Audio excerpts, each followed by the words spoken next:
Bonjour mes chers élèves, j'espère que vous êtes en parfaite santé. Aujourd'hui, on va travailler une nouvelle activité d'expression écrite.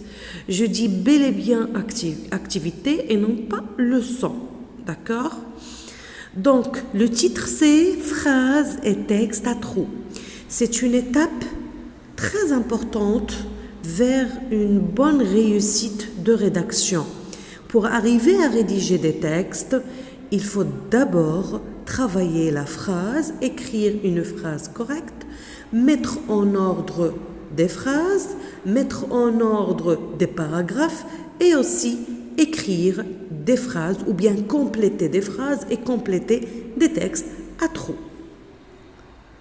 Allez, la première activité, donc ou bien la première consigne.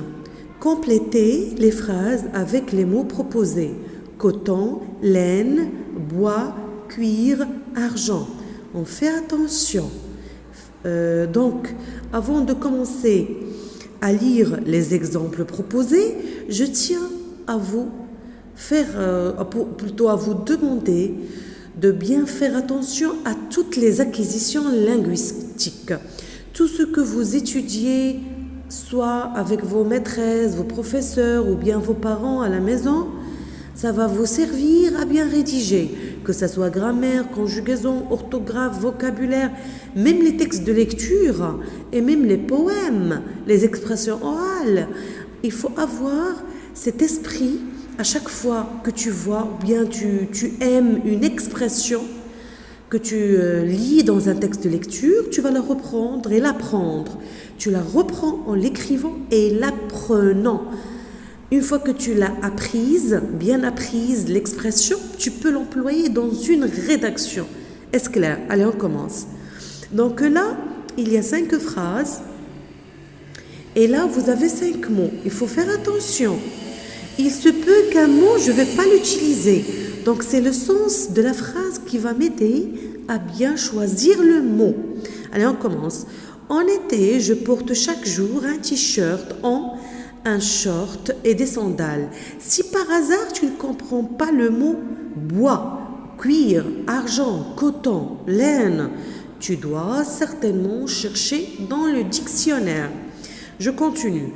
Je vais te donner un sac en pour mettre tout ça. Mamie m'a acheté un beau tricot en. Je voudrais m'acheter une veste en, mais je n'ai pas assez d'argent. J'adore les bijoux, surtout les bagues en.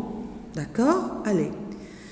Complétez les mini-dialogues faim, soif, sommeil, envie. D'accord? Ici, vous avez 2 mini-dialogues. Tu veux manger quelque chose? Non, merci, mais j'ai. Il y a de l'eau fraîche au frigo? Donc ça, c'est le premier dialogue. Le deuxième. On doit se lever tôt demain. Nous avons de dormir alors. Mais je n'ai pas. Voilà le problème.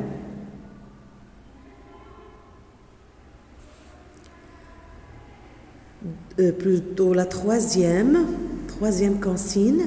Complétez les phrases toujours avec soif, faim, envie, sommeil, froid. Là, je vous propose la plupart du temps soit des noms, soit des adjectifs. Le prochain, Inch'Allah, exercice que je vais vous donner sur une vidéo, ça sera en complétant avec des verbes conjugués. D'accord?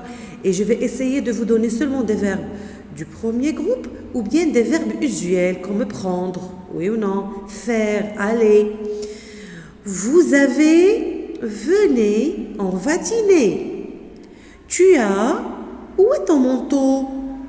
Tu dois avoir, voilà, du jus d'orange. Je ne peux pas rester réveillée.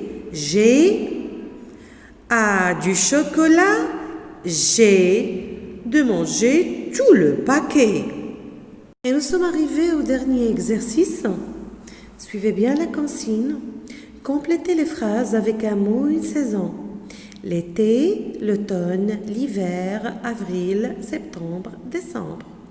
Le printemps aussi. Donc là, je vais vous lire les phrases. J'aime parce que j'adore les fleurs. J'adore la neige, c'est pour ça que est ma saison préférée. On rentre à l'école après les grandes vacances au mois de. C'est la meilleure saison parce qu'on ne va pas à l'école. Oui, en mois de, on fête la marche verte. C'est le sol devient un beau tapis jonché de feuilles mortes. C'est pas vrai, ce n'est qu'un poisson de. Et le dernier mois de l'année. Allez, j'espère que ces exercices vont vous aider. Et Inch'Allah, d'ici la fin d'année, je vais vous promettre que vous saurez bien rédiger des textes sans aucun problème. Allez, je vous donne rendez-vous à la prochaine. Portez-vous bien.